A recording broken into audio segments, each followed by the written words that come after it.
No 1 mark question జాగ్రత్తగా చూసుకోండి. First కనుక తీసుకున్నట్టయితే రియల్ నెంబర్స్ నుంచి తీసుకున్నప్పుడు p, q అనే రెండు ఇంటీజర్స్ ని డిఫైన్ చేశాడు.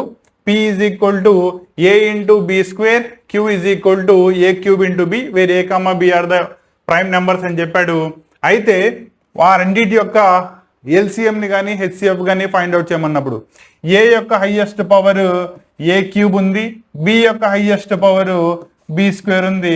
కాబట్టి దాని యొక్క ఎల్సిఎం ఏమవుతుంది, a cube b square. So c will be your correct option అవుతుంది. అలాగే సెకండ్ది కనుక తీసుకున్నట్టయితే 225 as a prime factors product చేసి రాయండి సరిపోతుంది. 26, 91 రెండింటికి కూడా హెచ్సిఎఫ్ ఫైండ్ అవుట్ చేయాలి.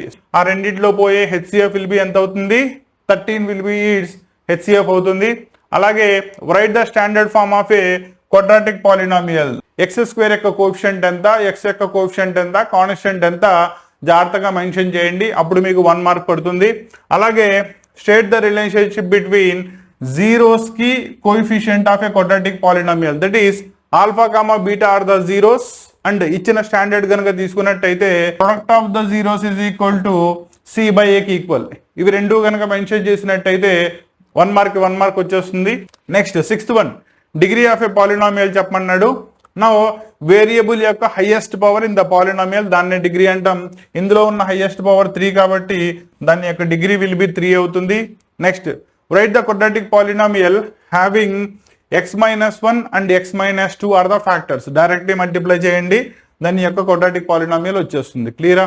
8th వన్ చూడండి, క్రియేట్ ఏ పాలినామియల్, డిగ్రీ 5 ఉండాలి, కాన్స్టెంట్ టర్మ్ -4 ఉండాలి. కాబట్టి రెండే conditions, into alpha beta is equal to 0, దానిలో సబ్స్టిట్యూట్ చేయండి, డైరెక్ట్లీ మీకు క్వాడ్రాటిక్ పాలినామియల్ వచ్చేస్తుంది.